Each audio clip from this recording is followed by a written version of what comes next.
Well, Father, one more email that I'd like to get into, if we could. It's titled A Response to Father Jenkins on Traditional Catholics in the Adult Mass. That is the title of a very popular video on our channel that you made some years ago, Father. We can link to that video here, I'm sure. And this viewer says, it's a woman from California. She says that she just finished watching that video. With all due respect, Father, I was upset by your tone in the video. She says that you belittled, quote, would-be traditional Catholics, like myself.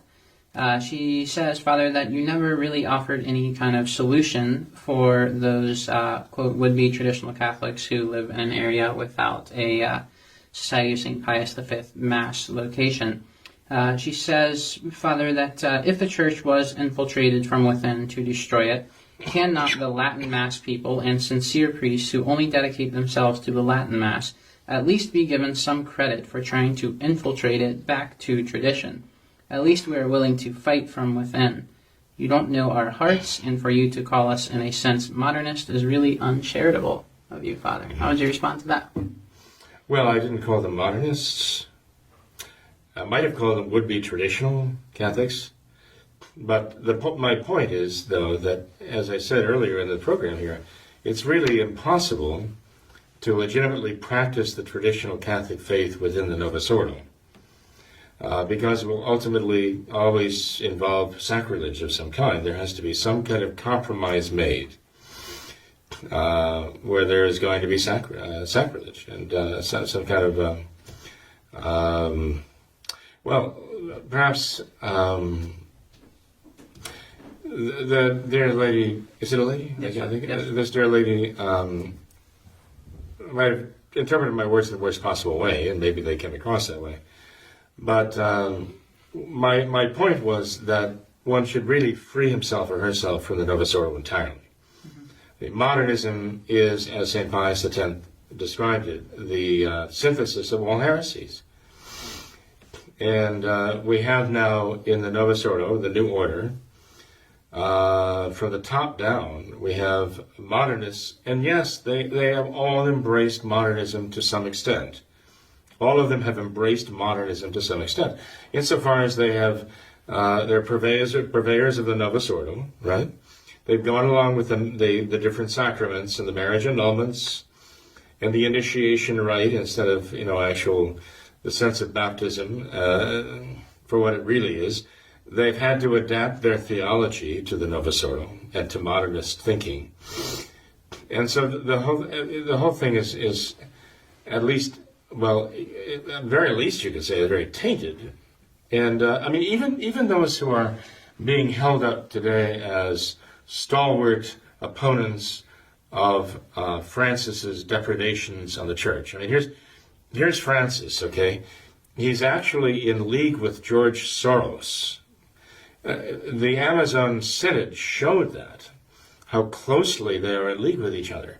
So you could actually talk about the FranciSoros, sort of like, you're talking about it sounds like the Tyrannosaurus, I guess. And I guess we could say the FranciSoros Rex with a W-R-E-C-K-S, because that's what we got here. We got the FranciSoros Rex attacking everything, the Church's social teaching and her dogmatic teaching and her faith and sacraments and so on. So we have this monster on the loose here. Which is modernism brought into league with leftism and socialism and really Marxism in the FranciSoros alliance there. And we have some cardinals and some bishops and archbishops in the Novus Ordo have spoken out against this.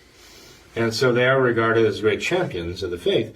But they have been going along and actually not only representing, but promoting the Novus Ordo all this time, since Vatican II.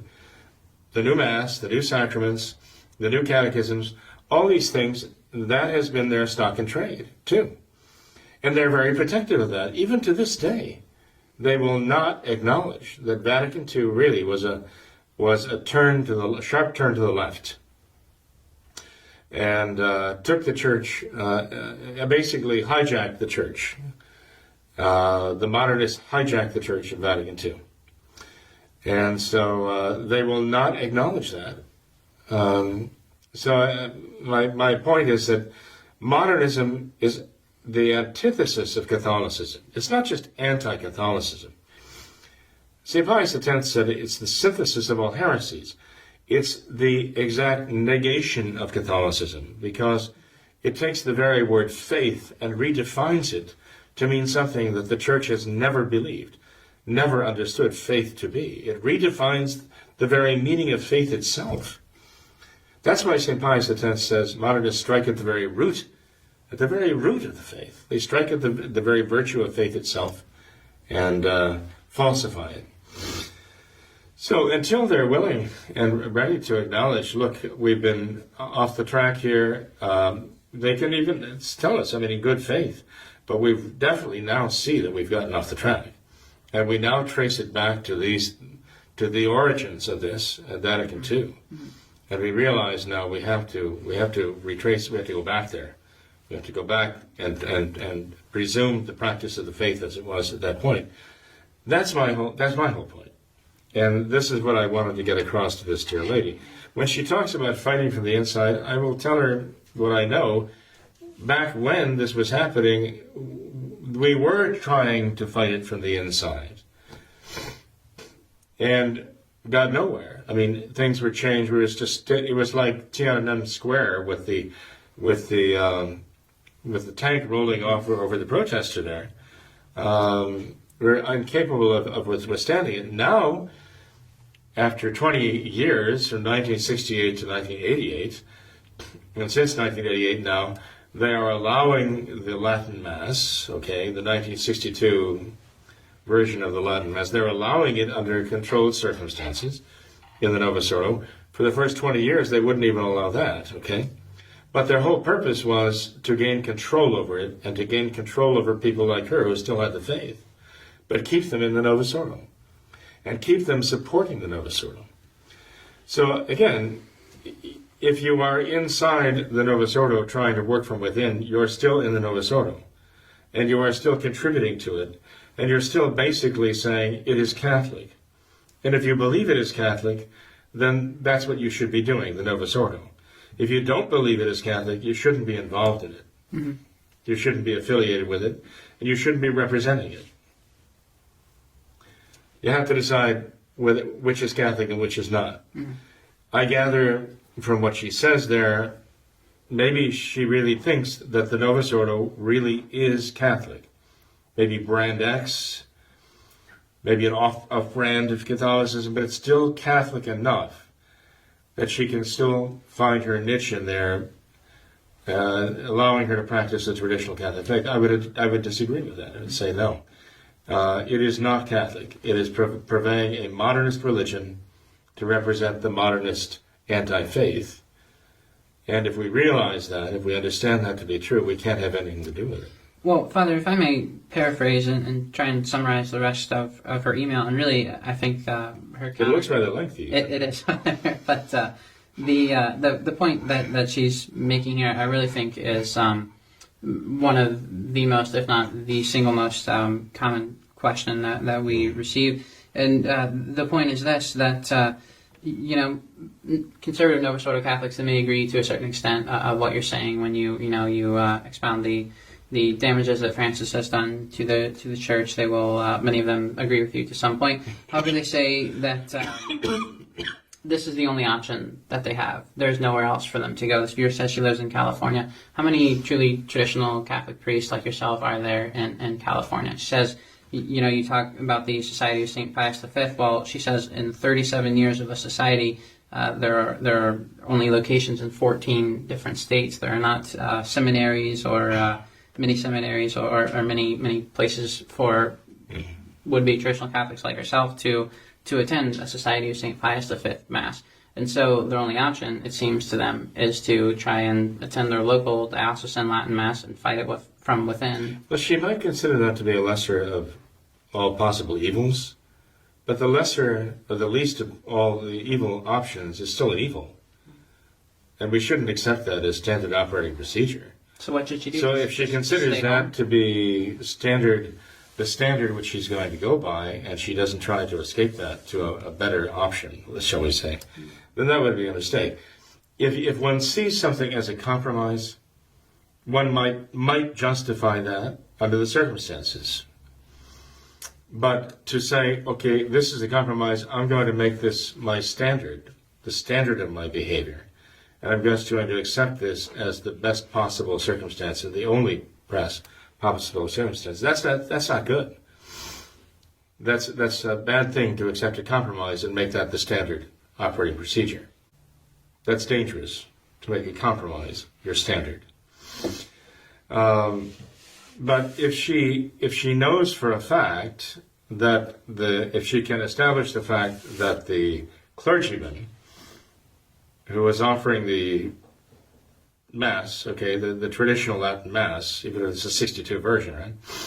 If she knows for a fact that he's validly ordained, that he does not say the Novus Ordo and is not connected with the Novus Ordo and not practicing the Novus Ordo, let's put it that way, then and he practices only the traditional Catholic faith, and he holds only the traditional Catholic faith, she might be able to justify going to him.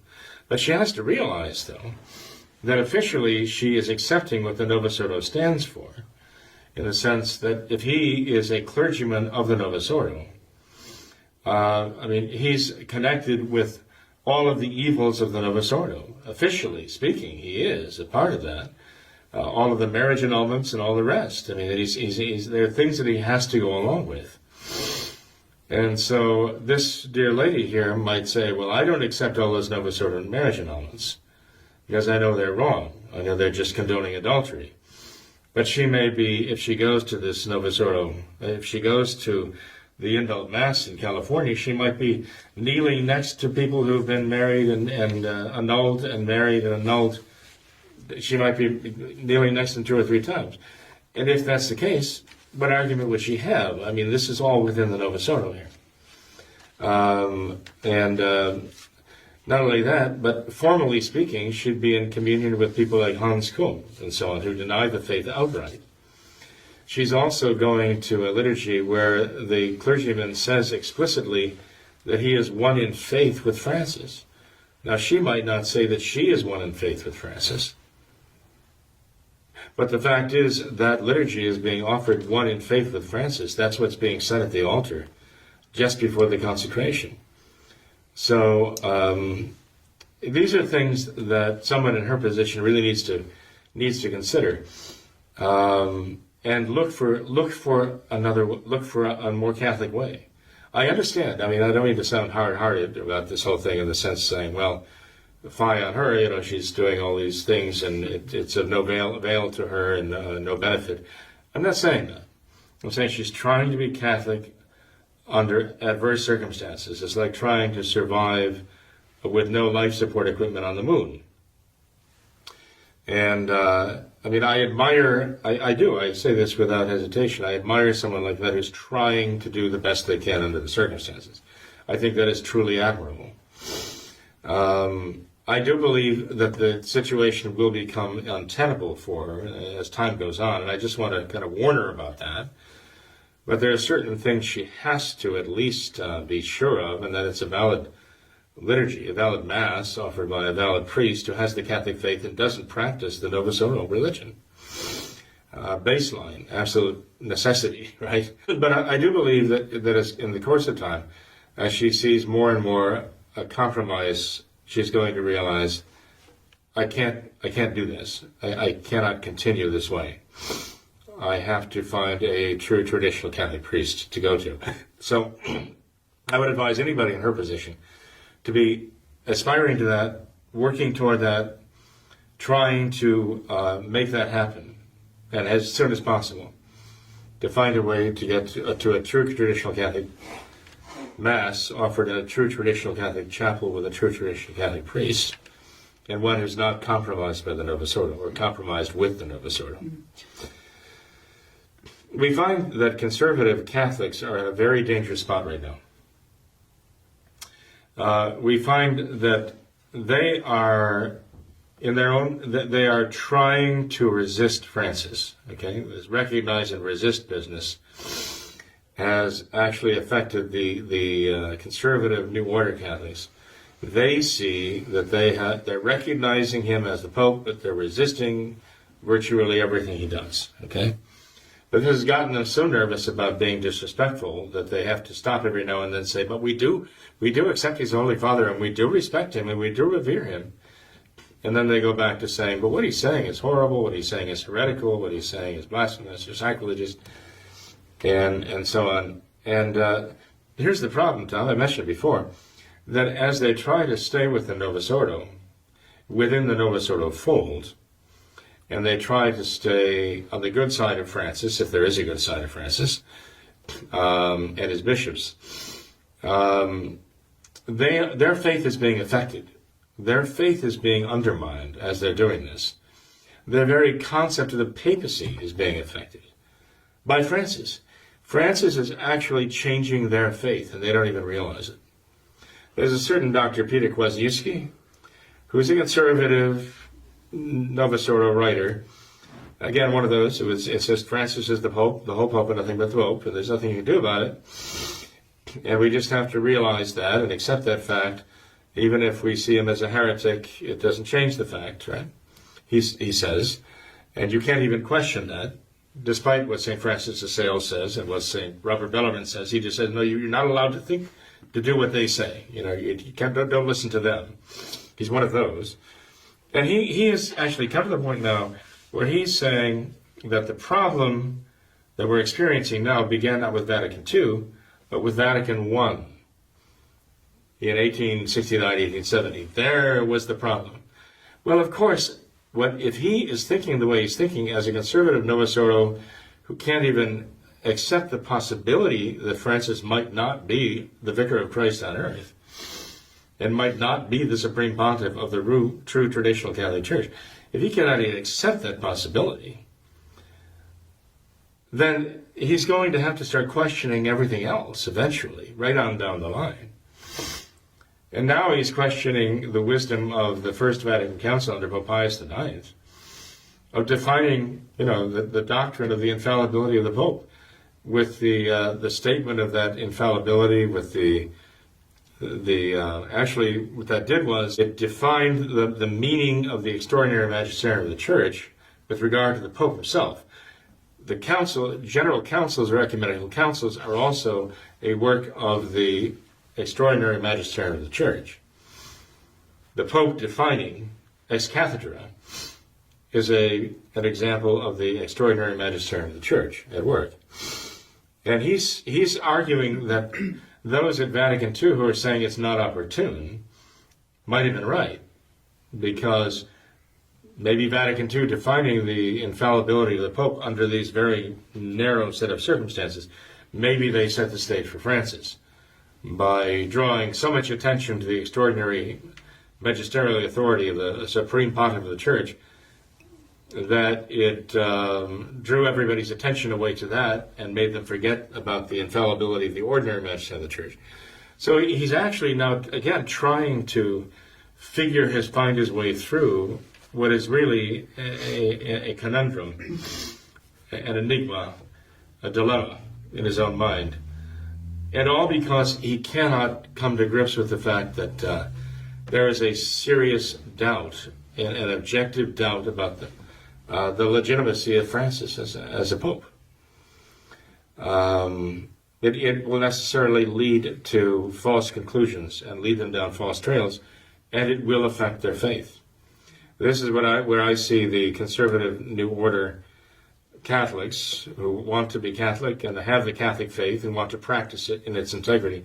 That's where I see the danger is for them now. And the next step, I fear, is that somebody's going to say, well, let's do this. Let's come up with some kind of a hybrid between traditional Catholicism and the modernist changes. Let's make some sort of a special rite of Mass and sacraments, which is a kind of a Frankenstein assemblage of elements of the modernist changes and the traditional practices of the faith. And there'll be many who will say, oh, this is wonderful, this is just Catholic enough for me to accept it.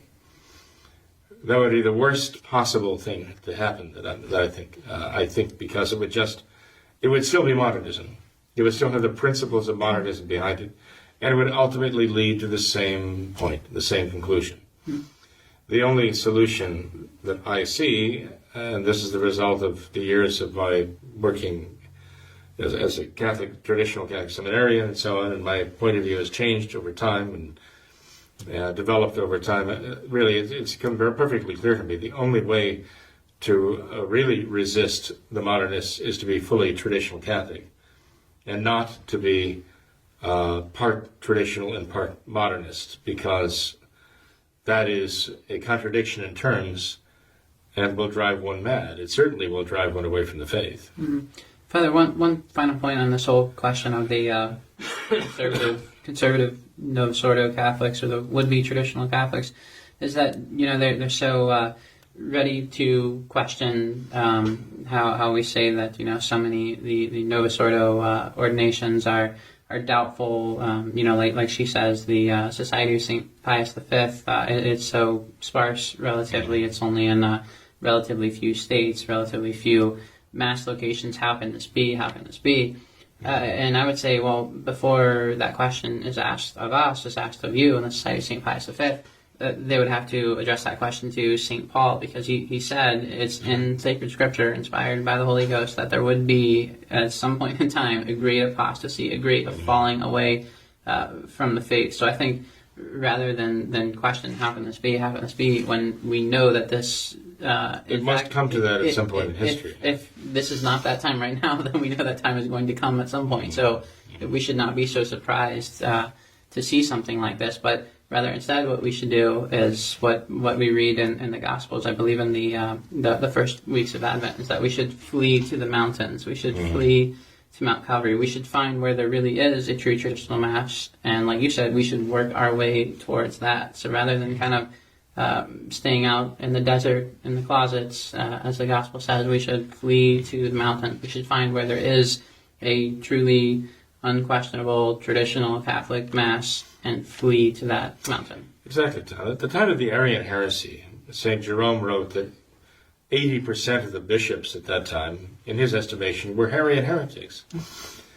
Now, if she were to have written to St. Jerome and said, well, this is the best I can do in my diocese ruled by this Arian heretic here, so I'm trying to practice the Catholic faith within this Arian milieu, and yes, I mean, 80% of the priests here are modernists and Arians and so on. Would St. Jerome have said, just hunker down there and try to be as Catholic as you can, where you are when under the circumstances? Or would he say, try to escape your Arian bishop, try to escape your Arian clergymen, and come back to where there are traditional, true, fully Catholic priests and bishops?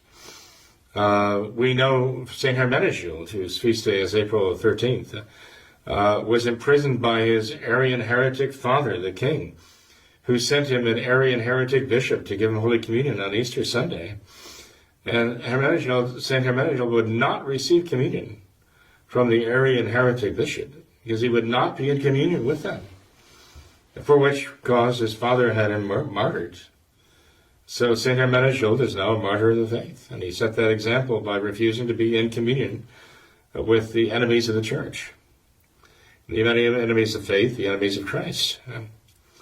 So this is the example the Church has given to us. I just caution someone in her position, even though I tell them, I know it's a very terrible position to be in, it's an awful position to be in. And I understand that she's trying to do the best thing she can under the circumstances, as far as she knows what that is. I just wouldn't want her to consider that to be standard operating procedure, as though this is the best she should ever hope for and the best she should ever work for, and just accept this as normal. And it is not normal for a Catholic to be in that situation. And to the extent that it is not normal as Catholic, it is not acceptable as Catholic to simply take that as all that can be accomplished here. She has to be really looking to escape the Novus Ordo entirely.